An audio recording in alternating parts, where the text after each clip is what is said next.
और सब भावार्थ में गोलमाल हो रहा है आज वर्तमान में। ऊपर कुछ लिखा है, संस्कृत की गाथा, संस्कृत का श्लोक कुछ है, प्राकृत की गाथा कुछ है, और भावार्थ पंडित जी का विशेषार्थ। आचार्य भगवान बोलते हैं कुछ अंडरग्राउंड हो जाता है, कुछ अंडरलाइन हो जाता है। जो अंडरलाइन होना था वो अंडरग्राउंड हो गया, जो अंडरग्राउंड होना था वो अंडरलाइन हो गया। त्रिभुक्ति ते सहस्टरे, त्रिगुप्ति ते सहस्टरे। समझ में आ रहा है? नहीं समझ में आ रहा? आ रहा है समझ में? नहीं आ रहा? कोई डाउट तो नहीं? आगे बढ़े। तामामनन्ति मुनयः परमं पुमांस मादित्यवर्णममलं तमसः पुरस्तात् त्वामेव सम्यग् उपलभ्य जयन्ति मृत्युं नान्यः शिवः शिवपदस्य मुनीन्द्र पंथाः। उच्चारण भी सही। अब भावार्थ निकालना है। शब्दार्थ हो गया, कल कर दिया था दोपहर को। हाँ, फिर भी थोड़ा सा शब्दार्थ बता लेते हैं। हे मुनीन्द्र, आदिनाथ भगवान आचार्य परमेष्टि मानतंग स्वामी जी उनके लिए संबोधन करते हुए कह रहे हैं। क्या कह रहे हैं? त्वाम आमनन्ति, आपको मानते हैं। कौन मानते हैं? मुनयः, मुनि लोग, गणधर परमेष्टि, रिद्धिधारी मुनिराज, आचार्य, उपाध्याय, सभी साधु आपको मानते हैं। किस रूप में मानते हैं? परमं पुमांस, परम पुरुष के रूप में स्वीकारते हैं। यानी आप जैसा उत्कृष्ट कोई नहीं है। कैसे? आदित्य पुमांसम में अनुस्वार, स में अनुस्वार चला जाएगा और वहाँ पर नीचे वाले में आदित्य है। वैसे परमम पुमांसम, पुमांसम है तो वह अनुस्वार अ में मिल गया तो वह मादित्य बन गया। मूल में मादित्य नहीं था, वो क्या है? आदित्य।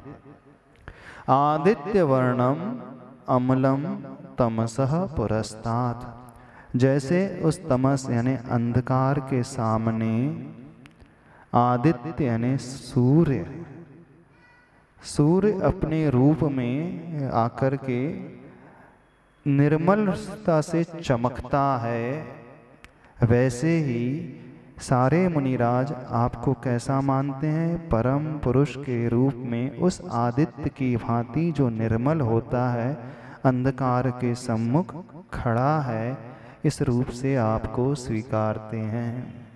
कल एक बात कही थी कि आदिनाथ भगवान को पूजने वाले, मानने वाले सामान्य पुरुष ही नहीं, विशेष पुरुष हैं। कौन विशेष? मुनिराज। जो मुनि होते हैं वैसे ज्ञान और ध्यान में लीन रहने वाले होते हैं, लेकिन ज्ञान ध्यान में लीन रहने वाले साधु भी प्रभु की भक्ति में डूब जाते हैं। समझना इस बात को। भक्ति ऐसे ही नहीं करना चाहिए, विशेष रूप से करना चाहिए। जब देखो कि मुनि महाराज भी इतने अच्छे से भक्ति करते हैं, आचार्य परमेष्टि भी, आचार्य भगवान भी इतने अच्छे से प्रभु की भक्ति करते हैं, तो हमें तो और अच्छे से करना चाहिए। क्योंकि मुनियों के पास कोई विकल्प नहीं होता है, परिग्रह नहीं है, आरंभ नहीं है, कोई विकल्प के साधन नहीं है, फिर भी वे प्रभु की भक्ति करते हैं। 6 आवश्यक में मुनि महाराज के 2 आवश्यक ऐसे हैं, वंदना और स्तुति, जो भक्ति परक आवश्यक है।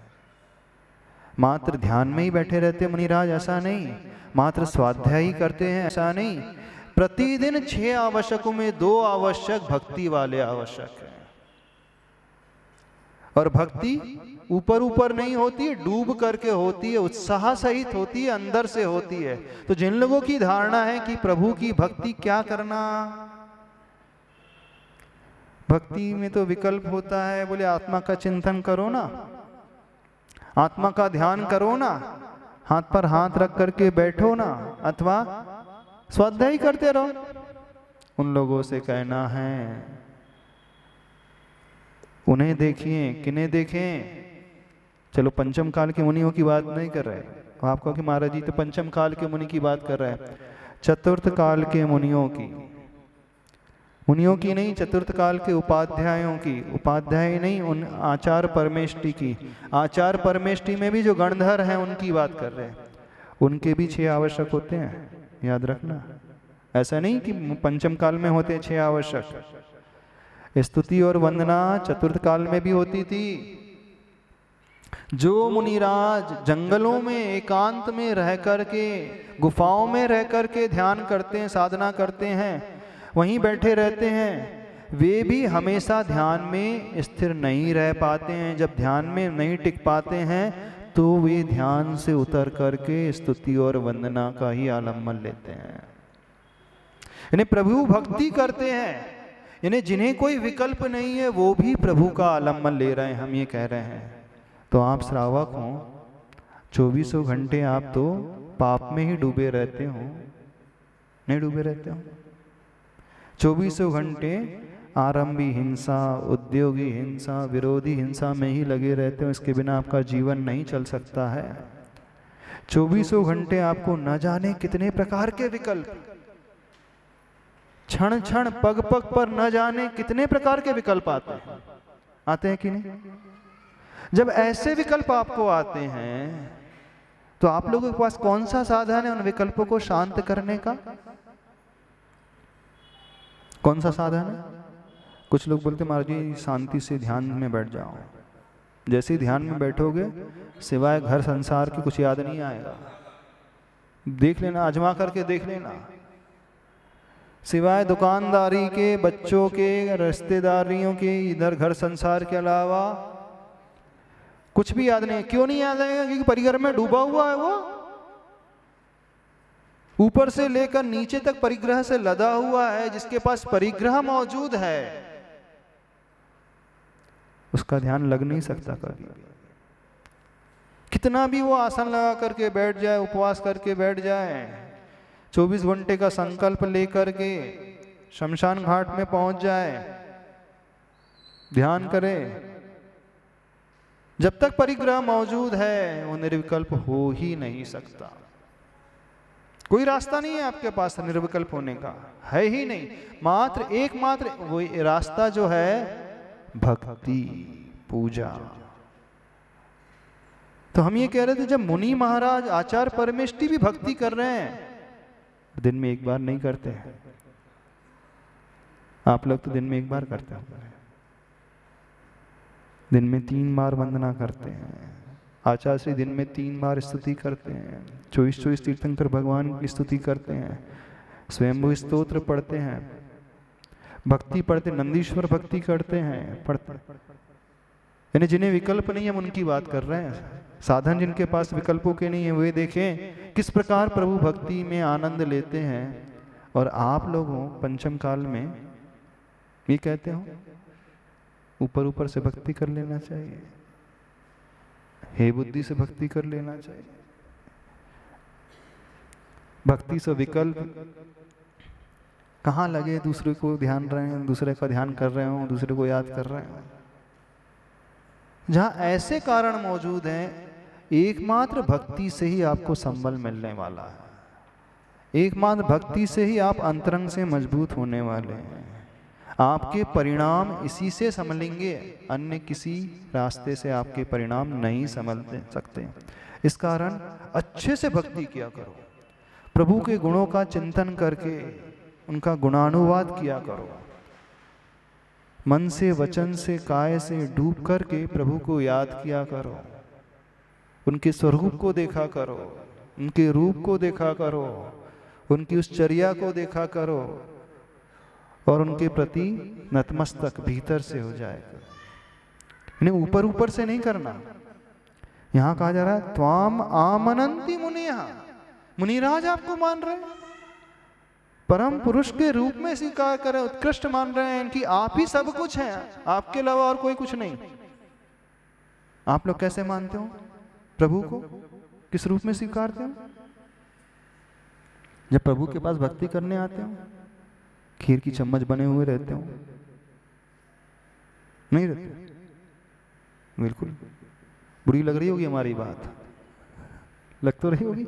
महाराज जी ने खीर की चम्मच ही बना दिया हमको, स्वाद रही थी बना दिया, हम स्वाद ही नहीं ले रहे।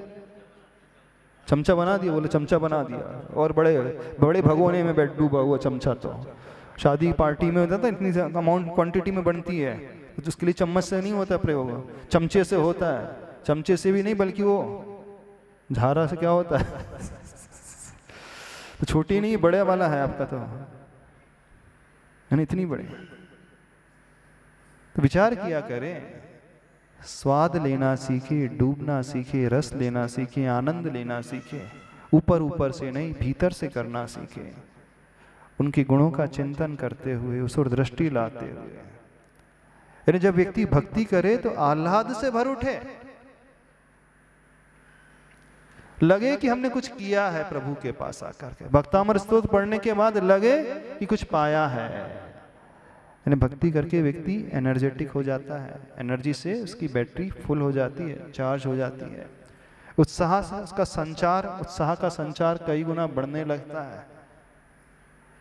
विकल्प नहीं होता उसे, थकान नहीं होती, उसे लगता कि बहुत अच्छा, बड़ी प्राप्ति होती है, एक संतुष्टि पैदा होती है आपको कि थकान हो जाती भक्ति करके, हाँ बोर हो जाते हो भक्ति करके, कैसा भाव पैदा होता है। जब जब ऐसा भाव पैदा होने लगे तुरंत आचार्य भगवान को याद करना, वे कैसे भक्ति कर रहे हैं। और आचार्य भगवान तो प्रतिकूल अवस्था में कर रहे हैं, रुग्ण अवस्था में कर रहे हैं, जब बैठते नहीं बन रहा तब कर रहे हैं। और आप तो पंखे के नीचे बैठ के, हवा आ रही है, खा पी करके दिन में 4 बार, हाँ दिन में 4 बार खा पी करके नहीं कर पाते हो, तो भी अच्छे से नहीं कर पाते, करते तो हो लेकिन ऊपर ऊपर से कर रहे हो। तो ऐसे ऊपर ऊपर से नहीं करना चाहिए, अच्छे से करना चाहिए। तो मुनि महाराज कैसे देखते हैं प्रभु को, किस रूप में, उज्जवल सूर्य के रूप में मानने वाले वो होते हैं। नीचे के 2 चरण में, त्वामेव सम्यक उपलभ्य जयंती मृत्युम।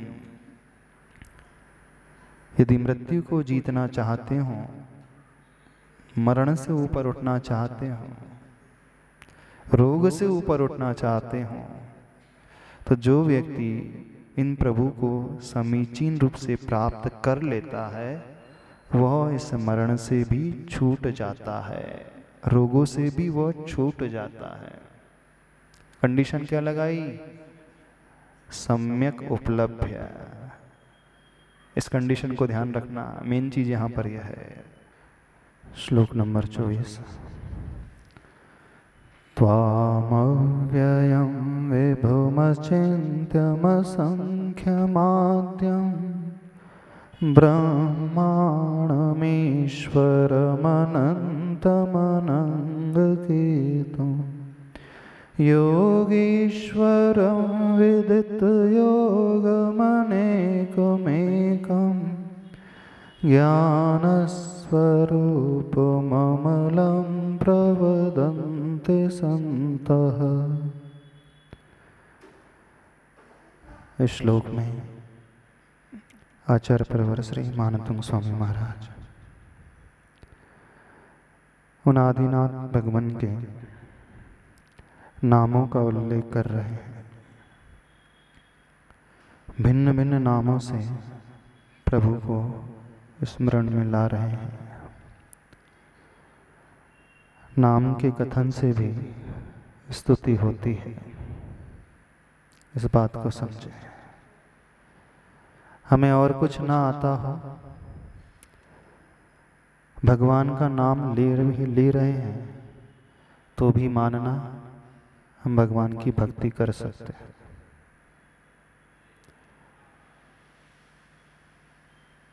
नाम, स्थापना, द्रव्य, भाव, क्षेत्र, काल, 6 प्रकार से स्तुतियां होती हैं। सुना है आप लोगों ने? स्तुति मात्र भावों से ही होती है ऐसा नहीं, स्तुति मात्र द्रव्य से ही होती है ऐसा नहीं। अभी तक क्या धारणा है? द्रव्य और भाव से भक्ति होती है, प्राय सभी की ही धारणा है ना। द्रव्य पूजा, भाव पूजा, द्रव्य स्तुति, भाव स्तुति। मूलाचार ग्रंथ में आता है और अन्य भी ग्रंथों में आता है, 6 प्रकार से सारे कार्य हो सकते हैं। 6 कौन से हैं? नाम पहला, स्थापना, द्रव्य, क्षेत्र, काल और भाव। द्रव्य, क्षेत्र, काल और भाव का नाम प्राय सभी लोगों ने सुना है, लेकिन उसमें 2 और ऐड कर ले, नाम और स्थापना। तो जब हम प्रभु का नाम ले रहे हैं और हमें कुछ ना आता हो, उनके गुण भी ना पता हो, ज़्यादा उनके बारे में जानकारी भी ना हो, तो भी स्तुति हो सकती है, होती है बिल्कुल, और अच्छे से हो सकती है। नाम स्तुति नाम मात्र की ही होती है ऐसा नहीं।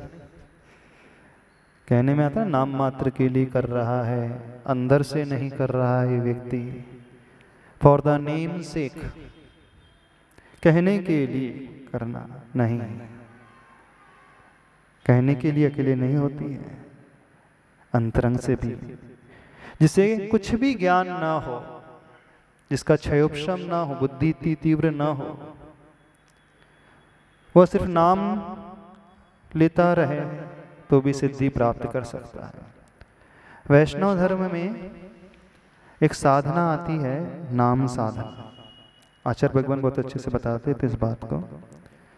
जैसे हम जैन धर्म में दीक्षित होते हैं, साधु बनते हैं ना, वैसे ही वैष्णव धर्म में भी कुछ लोग साधु बन जाते हैं। और जब वो साधु बन जाते हैं तो सर्वप्रथम कौन सी साधना करते हैं? वो उनके गुरु उन शिष्यों को प्रारंभिक अवस्था में सिर्फ नाम साधना करने के लिए कहते हैं। यानी 12-12 वर्ष तक एकांत में बैठ कर के, गुफाओं में बैठ कर के नाम रटना, नाम जाप। जैसे उन्होंने दे दिया नाम राम, अथवा आदि आदि आदि आदि आदि आदिनाथ आदिनाथ आदिनाथ आदिनाथ। एक ही काम है उनका, 24 घंटे सिर्फ आदिनाथ आदिनाथ आदिनाथ आदिनाथ आदिनाथ कहते चले जाओ। बड़ा विचित्र सा लगता है, सिर्फ नाम अकेले कहने में क्या हो रहा है? नहीं, वो भी प्रभाव डालता है। यदि उस नाम को हम अपने मुख से उच्चारित कर रहे हैं, उसका उच्चारण कर रहे हैं, वो नाम हमारे भीतर जो बार बार उच्चारण चल रहा है, हमारे भीतर की अशुद्धियों को सर्वप्रथम निकालने का कार्य करता है। साइंटिफिक रीजन उसे समझना, क्या कार्य होता है। क्योंकि सबकी वचनावली ऐसी है, जितने भी वचन का वो प्रयोग करता है अपने लोक व्यवहार के क्षेत्र में, प्राय उसके वचन अशुद्ध ही होते हैं। आप स्वयं अपने आप को देखना, दिन भर में जो शब्दों का प्रयोग आप करते हैं, एक गृहस्थ है वो अशुभ वचनों का ही ज्यादा प्रयोग करता है। उसके मुख से शुभ वचन बहुत कम निकलते हैं। अब अशुभ वचन 2 प्रकार के होते हैं। एक तो जिसे आप गाली कहते हैं अपशब्द के रूप में, वो भी अशुभ कहलाता है। और दूसरे कैटेगरी होती है अशुभ वचन की, जो असत्य की श्रेणी में आता है। कर्कश वचन, कठोर वचन, असभ्य वचन और हतोत्साहित करने वाले वचन। कोई आवश्यक नहीं है कि वो हतोत्साहित करने वाले वचन अपशब्द ही हो। जैसे आपके पास कोई आए, आप कह देते हैं तुम्हारे बस की तो है ही, अपनी औकात देख लो, क्षमता देख लो, कहाँ तुम हो और कहाँ इतना बड़ा काम। इतनी बड़ी डिग्री लेना, इतनी बड़ी पढ़ाई करना, सरकारी स्कूल में पढ़े हों, ये भी अशुभ वचन कहलाता है। आपके इन वचनों को सुनकर के वो डिमोटिवेट हो गया, आपके इस नेगेटिव वचन को सुनकर के वो हतोत्साहित हो गया, उसके मन में ये भाव उठने लगे, इतना बड़ा व्यक्ति कह रहा है, शायद सत्य कह रहा होगा, इसने दुनिया देखी है, समाज का प्रतिष्ठित व्यक्ति है, व्यापारी है, अच्छा सक्सेसफुल है, इसके मुख से निकल रहा है, कुछ सोच समझ करके ही कह रहा होगा। ने आपके कर्णों में जो शब्द पहुंच गए, यानी सामने वाले के कानों में, वो आपके इन शब्दों के प्रयोग से, इसमें कोई गाली नहीं दी आपने, तू तड़ाक करके उससे नहीं बोला, रे करके नहीं बोला, सिर्फ क्या कहा, लक्ष्य बहुत बड़ा है, क्षमता तो देखो तुम अपनी, कर पाओगे? क्वेश्चन मार्क खड़ा कर दिया आपने। ये क्वेश्चन मार्क खड़ा करते ही अब उसके माइंड में एक कीड़ा पैदा हो गया। कैसे पैदा हुआ? आपके द्वारा कहे हुए इन शब्दों के माध्यम से। और आज वर्तमान में प्राय हर पेरेंट्स पड़ोसी को नहीं, अपने ही बच्चों को डिमोटिवेट करते हैं। जब बच्चा फेल हो जाता है, जब बच्चा उतनी सफलता नहीं ला पाता है जितनी अपेक्षित थी, बच्चा देरी से सो कर के उठता हो, बच्चा लेट नाइट घूमता हो, गधा कहीं का, इतना भी नहीं आता तुझे, इतने कम मार्क्स लेकर के आया, क्या करेगा बड़े होकर के? माँ क्या कहती है, कैसे डांटती है? कितने बार आप गधे शब्द का प्रयोग करते होंगे? हाँ, देख वो फर्स्ट नंबर आ गया, टॉप में आ गया, कोचिंग में नहीं जाता था, तू कोचिंग जाता था, फिर भी यही करता है। कितने बार सुनाते होंगे आप अपने ही बच्चे को, सुनाते हो कि नहीं? हम लोगों के पास कई माता पिता आते हैं और आते ही अपने बच्चे की शिकायत शुरू कर देते हैं, कहना ही नहीं मानता है, बड़ा गुस्सैल प्रवृत्ति का है, पढ़ता लिखता तो है ही नहीं, घूमते ही रहता है, दिन भर मोबाइल चलाते रहता है, कुछ समझता ही नहीं, कितना भी समझाओ, लाख समझाओ, कुछ नहीं जानता। 90% पेरेंट्स आकर के सबके सम्मुख, सबके सामने अपने ही बच्चे की शिकायत करते हैं ना? आप भी उनमें से होंगे, करते हैं। अब जैसे ही बच्चा ये सुनता है कि सबके सामने मेरी माँ ने ऐसा कह दिया, अब देखना उसकी हालत कैसे हो जाती है। एकदम अजीबोगरीब उसकी हालत हो जाती है। अब ये सुनाने वाला कौन है? उसका अपना, जिनके साथ वो रहता है, जिनको सब कुछ मानता है। कई बार अनइंटेंशनली व्यक्ति ऐसे शब्दों का प्रयोग कर जाता है, तो ये भी अशुभ वचन कहलाते हैं। आपका उद्देश्य बहुत अच्छा था, डांटने का, शिकायत करने का, शिकायत करने के पश्चात हो सकता है सुधर जाए, गुरु के पास आकर के उसकी शिकायत करते हैं, हो सकता है कुछ मानने लगे, कहना मानने लगे, कुछ बदल जाए। उद्देश्य तो बहुत अच्छा था, लेकिन आप ये भूल गए, आपका ये शिकायत करने का तरीका उसे अंदर से हतोत्साहित कर देता है। जब यहाँ पर आकर के आप उसे गधा बोल रहे हैं, ये बोल रहे हैं, वैसा बोल रहे हो, तो घर में न जाने कितने बार वो सुनाते होंगे, और वो इतने बार सुन करके अपने आप को गधा ही मानने लगता होगा, है ना? मानने लगता सही में मैं गधा ही हूँ, मम्मी कह रही तो मैं और जिसने जन्म दिया है, जिसने पाला पोसा बड़ा किया, जब वो कह रही है, सही कह रही होगी।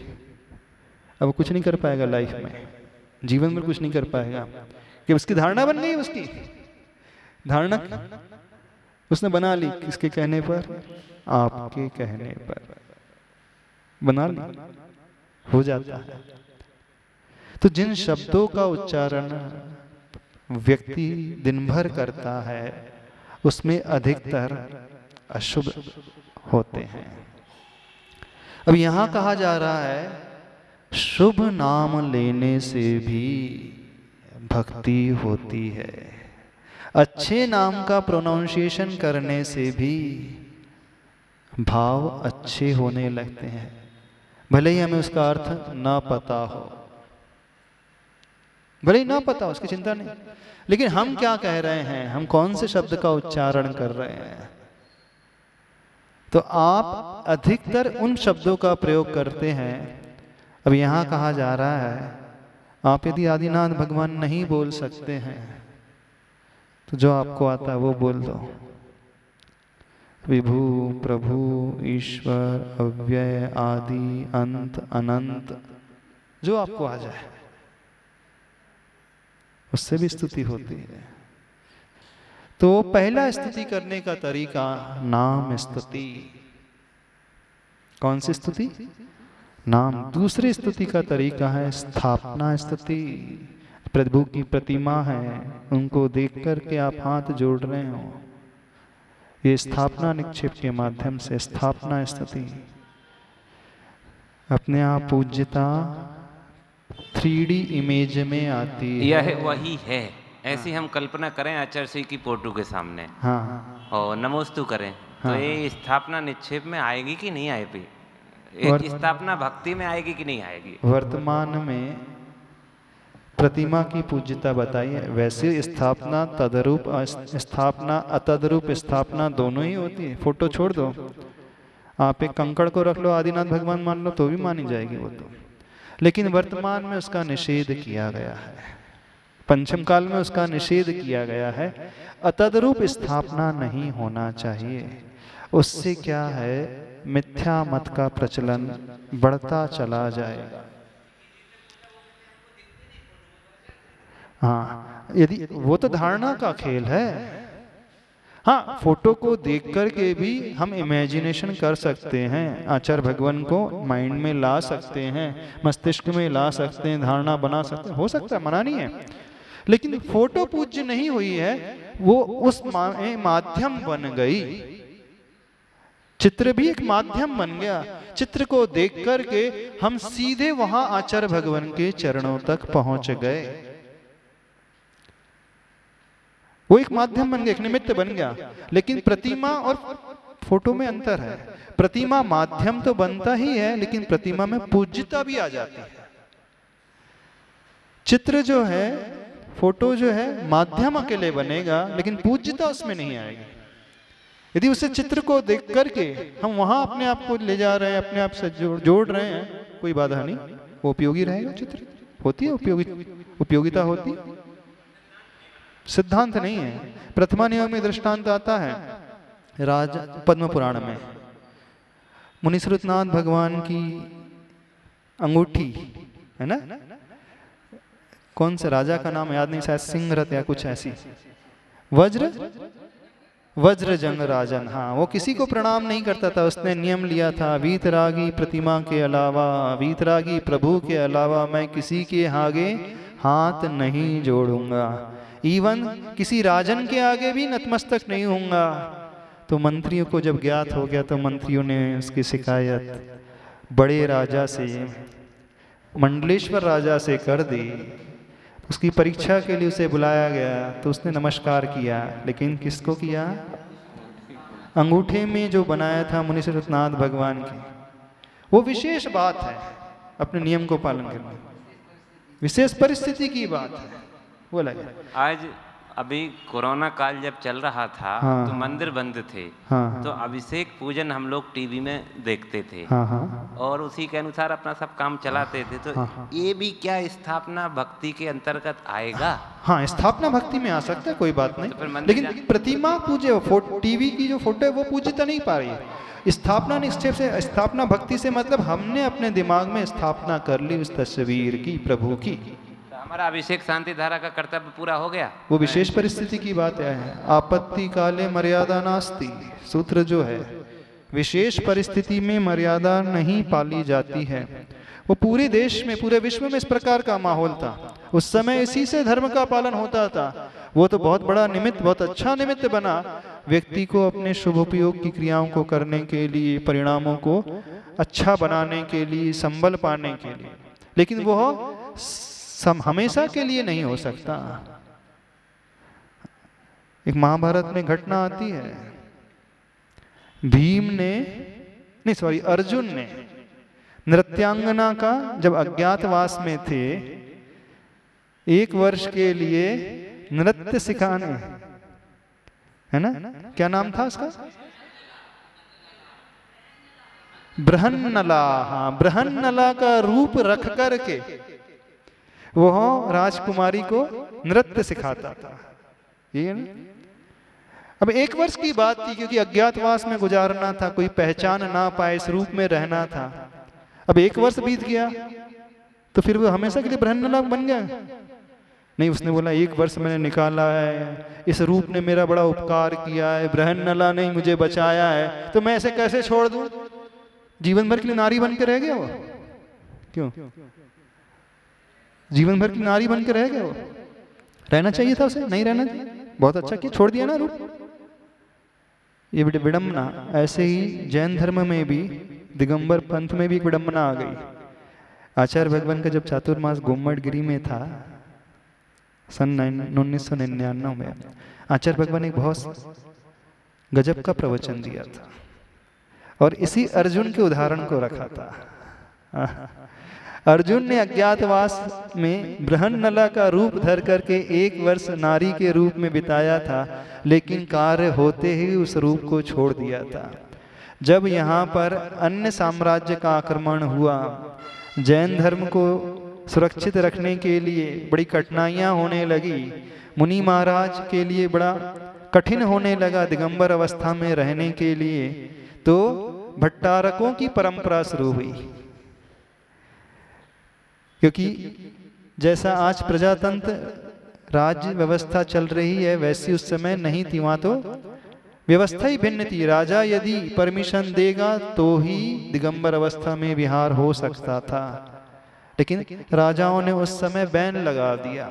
फिर भी धर्म को तो सुरक्षित रखना है, शास्त्रों को सुरक्षित रखना है, प्रतिमाओं को सुरक्षित रखना है। तो उस समय जो दिगंबर वेश में मुनिराज नहीं रह पाते थे, तात्कालिक परिस्थिति में उन्होंने भट्टारक का रूप धारण कर लिया, वस्त्र धारण कर लिए, मयूर पिच्छिका आदि ले ली। आहार करते समय तो वो दिगंबर हो जाते थे, लेकिन बाद में पुनः वस्त्र धारण कर लेते थे। लेकिन उस अर्जुन ने तो 1 वर्ष के पश्चात उस नारी के रूप को छोड़ दिया। आचार्य भगवान ने बड़ी अच्छी बात कही थी, अब तो देश आज़ाद हो चुका है, अब स्वतंत्रता मिल चुकी है, सारी अनुकूलता है, अभी भी वे लोग उसी रूप को धारण किए हुए हैं, उसे छोड़ने के लिए तैयार नहीं हो रहे हैं। थोड़ा विचारना चाहिए, सोचना चाहिए, अभी कौन सी प्रतिकूलता है। हाँ? बड़ा गजब का प्रवचन दिया था गुरुदेव ने उस समय। वो सिंह गर्जना के साथ प्रवचन दिया था। लेकिन कहा जाता है ना, धीरे धीरे एक बार कोई परंपरा शुरू हो जाए, शुरू करना तो आसान होता है, परंतु उसे मिटा पाना बहुत कठिन होता है। भरत चक्रवर्ती ने 4थे वर्ण की स्थापना तो कर दी थी। कौन से वर्ण की स्थापना? ब्राह्मण वर्ण की स्थापना कर दी थी। लेकिन वही भरत चक्रवर्ती उस वर्ण को समाप्त नहीं कर पाया। समासरण में जाकर के दिव्य ध्वनि से सुना कि यही वर्ण जो है जैन धर्म के लिए सबसे, है ना, सुना है कि नहीं? जिसे स्थापित भरत चक्रवर्ती ने किया था अपने जीते जी, पुनः वो उसे बदल नहीं पाया। कार्य शुरू करना बहुत आसान होता है, परंपरा शुरू करना बहुत आसान होता है, लेकिन एक बार वो परंपरा शुरू हो जाए और हम बाद में रियलाइज करें कि ये तो गलत हो गया, फिर हम उसे बंद नहीं कर सकते। महर्षि ने जिन 363 मतों का प्रचलन चलाया, महावीर बनकर के भी समाप्त नहीं कर पाए। इन्हें स्वयं ने ही चलाया, स्वयं समाप्त नहीं कर पाए। उसी जीव ने चलाया था ना, भगवान महावीर की जीव ने चलाया था। आदिनाथ भगवान के समय 363 मतों की जो परंपरा शुरू हुई, उत्पत्ति शुरू हुई, किसने शुरू की थी? भगवान महावीर की जीवनी की तो की थी। तो मारीची की पर्याय में शुरू की, बाद में महसूस हुआ ये तो गलत हो गया, तीर्थंकर भी बन गए, फिर भी समाप्त नहीं हो पाया। हो पाई वो परंपरा? नहीं हो पाई। तो इस बात को विशेष रूप से समझें। शुरू करना बहुत आसान होता है, लेकिन उसे पूर्ण रूप में लाना बड़ा कठिन होता है।